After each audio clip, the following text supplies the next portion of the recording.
DZA official के नाज़रीन को अस्सलाम वालेकुम। ज़िंदगी एक मकाफ़ात अमल है। 4 सदा के इस छोटे से घर में रहने वाली 7 साला इकरा और 9 साला रिमशा की सकी माँ फरजाना को इस दुनिया से गए 8 माह खुद और माँ की वफ़ात के बाद उन दोनों ने कोई एक दिन भी आराम और सुकून से नहीं गुजारा था। इकरा और रिमशा का वालिद ज़फ़र एक मज़दूर था जो सारा दिन मेहनत मजदूरी करके अपने बच्चों का पेट भरता। बीवी के मरने के बाद वो काम पे चला जाता और बेटियां सारा दिन अपनी माँ को याद कर घर में अकेले रहती। उनके घर के साथ घर में ज़फ़र की चाची रहती थी। दोनों बच्चियों की हालत को देखते हुए उसने ज़फ़र को दूसरी शादी का मशवरा दिया, जिसे उसने फ़ौरन मान भी लिया। रशीदा चाची ने ही उसके लिए नसरीन को पसंद किया, जिसके वालिदैन हयात नहीं, अपने ही भाई और भाभी के साथ रहती थी। एक हफ्ते के अंदर अंदर ही सादगी से निकाह हुआ। इकरा और रिमशा बहुत खुश थी कि उनकी नई अम्मी आ गई है, उन्हें खाना भी वक्त पे मिलेगा, भूखा नहीं रहना पड़ेगा।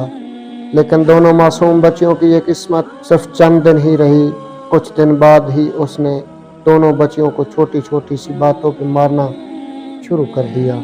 सारा दिन बच्चियां उसके डर से घर से बाहर रहती। आज भी दोनों घर से बाहर थीं जब 7 साला इकरा ने रिमशा से कहा, आप भी हमारी अपनी अम्मी वापस कब आएगी? मुझे ये नई अम्मी नहीं अच्छी लगती। जब वो बालों से पकड़कर मारती है तो बहुत दर्द होता है। जिस पर 9 साला रिमशा ने कहा, इकरा हमारी अम्मी अल्लाह जी के पास चली गई हैं, हम अल्लाह जी से दुआ करते हैं कि हमारी अम्मी को वापस भेज दे। वो दोनों मासूम बच्चियां इस तरह कभी अल्लाह से दुआएं मांगती तो कभी अपनी नई अम्मी की शिकायत करती कि हमारी अम्मी को वापस भेज दे, नई अम्मी बहुत मारती है। इसी तरह दिन गुजरते गए, लेकिन नसीन के दिल में उन दो बच्चियों के लिए नरम गोशा पैदा न हुआ। इतवार का दिन था। इकरा और रिमशा सुबह जल्दी उठ गई थी, जब नसरीन तो वैसे भी देर से उठती थी। इकरा को भूख लगी थी। दोनों बहनों ने सोचा कि अगर माँ को जगाया तो फिर मार पड़ेगी। बाप सुबह सवेरे ही काम पे जा चुका था, नाश्ता ज़फ़र बाहर ही करता था, इसलिए रिमशा और इकरा खुद ही किचन में नाश्ता बनाने आ गई। दोनों बच्चियां नाश्ता बनाने की कोशिश कर रही थी कि इतने में इकरा के हाथ से जग गिर के टूट गया, जो नसरीन 2 दिन पहले ले आई थी। कांच टूटने की आवाज़ जब नसरीन के कानों में पड़ी तो वो भी किचन में पहुंच गई, जहां वह दोनों बहनें डरी सहमी सी खड़ी थी, क्योंकि इनको पता था कि उनके साथ क्या होने वाला है। ये क्या कर दिया तुम दोनों ने? मेरा नया जग तोड़ दिया। तुम्हारी माँ का नहीं था, मैं खुद लेके आई थी। कहते साथ ही नसरीन ने इकरा के चेहरे पे थप्पड़ बरसाने शुरू कर दिए। अम्मी क्या कर रही हैं? छोड़ें अम्मी, गलती से टूट गया, छोड़ दें, इकरा को मत मारें, छोटी है वो अभी। किचन बड़ी बहन की आवाज़ों से गूंज उठा।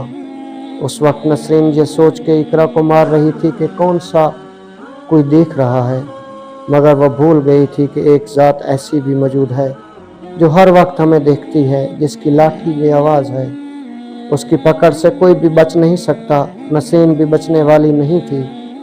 आज मैं अबू को बताऊंगी कि आप हमें मारती हैं, खाना भी नहीं देती, हमारी अम्मी ऐसी नहीं थी। बताऊंगी मैं आज अबू को। ये रिमशा थी जो रोते हुए बोल रही थी। शायद ये जालिम औरत बस कर जाए, लेकिन उस बात से उसे मजीद गुस्सा आ गया। बताओगी अपने बाप को? हाँ बताओ, दोबारा बोलो जरा। तुम दोनों बहनों का भी इलाज करती हूँ, रुको। दोनों बहनों को बालों से पकड़कर वो कमरे में ले गई और अंदर से दरवाज़ा बंद कर दिया।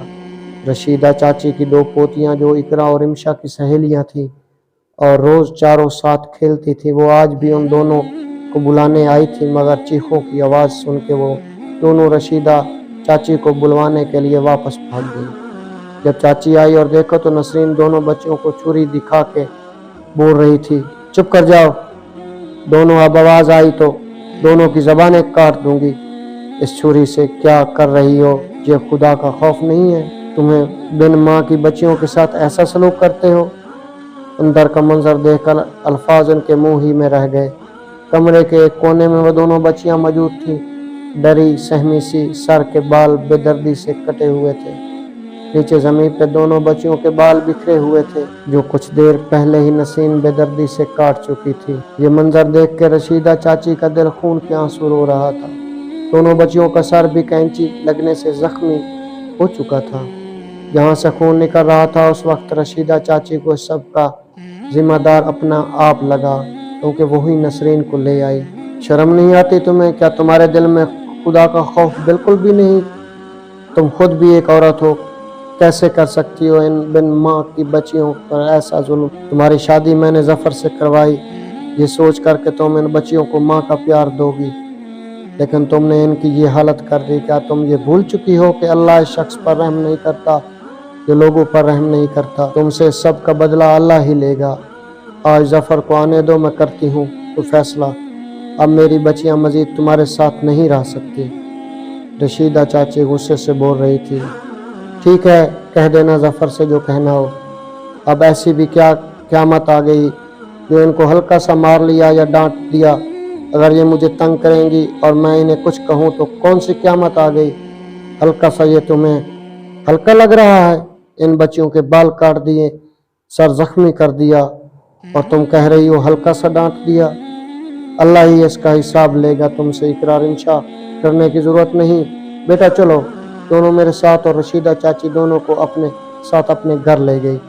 शाम को जफर के घर आते ही नसीन ने रोना धोना शुरू कर दिया। क्या मेरा इतना भी हक नहीं है आपकी बेटियों पे, जो ज़रा सा डांटने पर आपकी चाची ने मुझे मेरे ही घर में बेइज्जत किया और उन दोनों को ले गई है। नसरीन ज़ोर और शोर से रोने का ड्रामा करने में मसरूफ़ थी। तुम रोना बंद करो, मैं अभी दोनों को वापस लेकर आता हूँ, कहते ही जफर उठा और रशीद चाची के घर की तरफ चल पड़ा।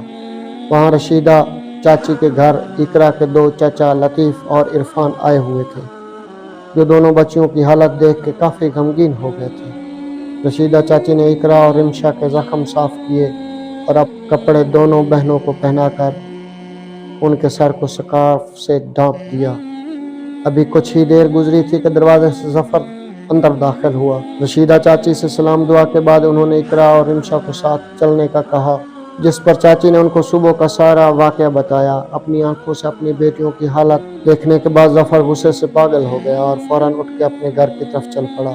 रशीदा चाची, जफर के दोनों भाई और बेटियां भी उनके पीछे भागी। अंदर दाखिल होते ही जफर गुस्से से नसरीन की तरफ बढ़ा। कितनी झूठी और मकार औरत हो तुम, मेरी बेटियों की ये हालत करके अब खुद मजलूम बनने की कोशिश कर रही हो। छोड़ूंगा नहीं मैं तुम्हें। इससे पहले कि जफर नसरीन के हाथ उठाता, रशीदा और जफर के दोनों भाइयों ने आगे बढ़ के उसे रोका। बहरहाल नसरीन को किसी किस्म का पछतावा नहीं था। वो एक ही बात कर रही थी जफर से कि मैं तुम्हारी बेटियों की नौकर नहीं हूँ, मुझे अलग घर लेके दो या मुझे तलाक दो।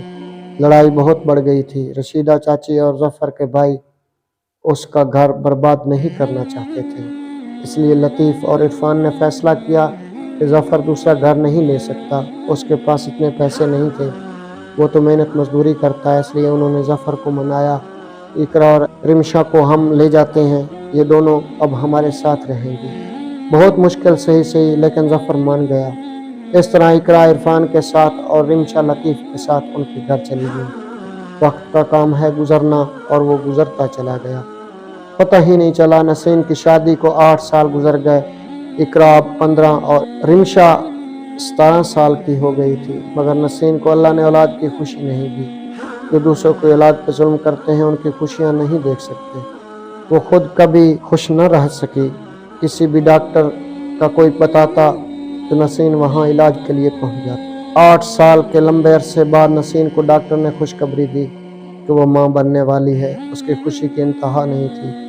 हर वक्त सोचती रहती कि मैं अपने बच्चे को दुनिया की हर आसाइश दूंगी, बड़े से बड़े स्कूल में पढ़ेगा। उसने काम के लिए भी मुलाजमा रख ली थी। जफर भी बहुत खुश था। आखिर वो दिन भी पहुंच गया जिसका नसरीन को बेसब्री से इंतज़ार था। अस्पताल में बेड पे पड़ी वो मुंतज़र निगाहों से दरवाजे को देख रही थी कि कब उसके बच्चे को उसकी गोद में दिया जाएगा। इतने में दरवाजे से जफर अंदर दाखिल हुआ, जिसकी गोद में मैरून कंबल में लिपटा एक बच्चा था। उसके पीछे कुछ डॉक्टर्स भी आ रहे थे। नसरीन ने जफर को देखते ही कहा, शुक्र है जफर तुम आ गए, कहाँ चले गए थे, मुझे मेरा बच्चा तो दिखाओ। जफर ने उस छोटे से बच्चे को नसरीन की गोद में दिया। नसरीन ने जैसे ही बच्चे के चेहरे और सर से कंबल को हटाया, वो लर्ज कर रह गई। बच्चा बाकी तो ठीक था, उसकी खोपड़ी की खाल नहीं थी। सर के अंदर मौजूद दिमाग वगैरह सब नजर आ रहा। जफर ने जल्दी से बच्चे को वापस लिया और कांपती हुई नसरीन को संभालने लगा, जिसका चेहरा पीला पड़ चुका था। आज 2 हफ्ते गुजर चुके। नसरीन और जफर पे वो क़यामत गुजरे। रात के 2 बज रहे थे جب پیاس کی شدت سے نسرین کی آنکھ کھلی۔ کچن میں پانی پیتے ہوئے اچانک اسے وہ سب یاد آیا جو وہ 8 سال پہلے اقرا اور رمشا کے ساتھ کر چکی تھی۔ وہ اپنا ننھا سا بیٹا بھی رات کے اس پہر کچن میں کھڑی نسرین کے کانوں میں مسلسل ان بچیوں کی آوازیں گونج رہی تھی۔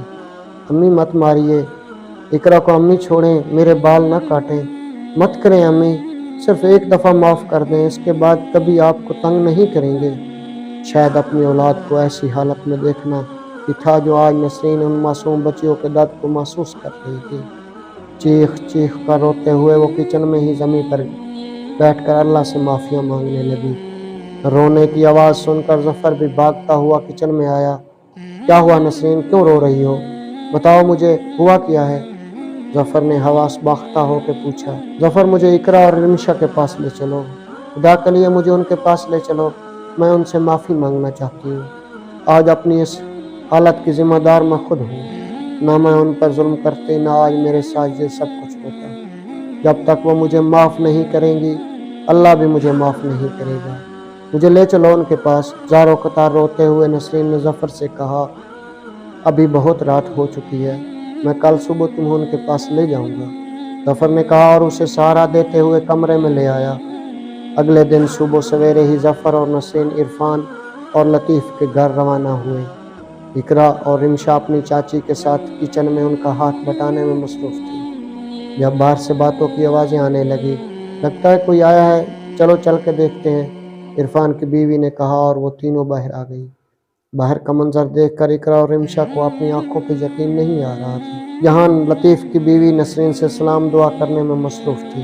اقرا اور رمشا نے بھی آگے بڑھ کر سلام کے لیے ہاتھ بڑھایا، لیکن نسرین نے ان کا ہاتھ تھامنے کی بجائے دونوں کو گلے سے لگا لیا اور پھوٹ پھوٹ کر رونے لگی۔ مجھے معاف کر دو بیٹا، میں تم دونوں سے معافی مانگنے آئی ہوں۔ میں نے تم دونوں کے ساتھ بہت برا سلوک کیا، اس کی سزا بھی مجھے مل چکی ہے، مجھے معاف کر دو اور میرے ساتھ گھر چلو۔ جب تک تم دونوں مجھے معاف نہیں کرو گی، تب تک اللہ بھی مجھے معاف نہیں کرے گا۔ اقرا اور رمشا نے نسیم کی طرف دیکھا جو بے حد کمزور نظر آ رہی تھی۔ آنکھوں کے گرد گہرے سیاہ حلقے موجود تھے، وہ بہت بیمار نظر آ رہی تھی۔ دونوں بہنوں نے اسے معاف تو کر دیا مگر ساتھ چلنے سے انکار کر دیا۔ اب واپس وہ دونوں اس گھر میں نہیں جانا چاہتی تھی اور اس گھر میں بے حد خوش بھی تھیں۔ 2 دن وہاں گزارنے کے بعد نسرین اور ظفر واپس آ گئے۔ آج ظفر کام پہ چلا گیا تھا جبکہ نسرین گھر میں بالکل اکیلی تھی۔ آج پہلی بار اسے اس تنہائی سے خوف آ رہا تھا، مگر اب کچھ نہیں ہو سکتا تھا، یہی تنہائی اور اکیلا پن اس کا مقدر بن چکا تھا۔ ناظرین، امید کرتے ہیں کہ مکافات عمل کی کہانی آپ کو پسند آئی ہوگی۔ اگر پسند آئی ہے تو ہمارے ساتھ جڑے رہیے۔ اگلے ایپیسوڈ تک اجازت دیجیے۔ اللہ حافظ۔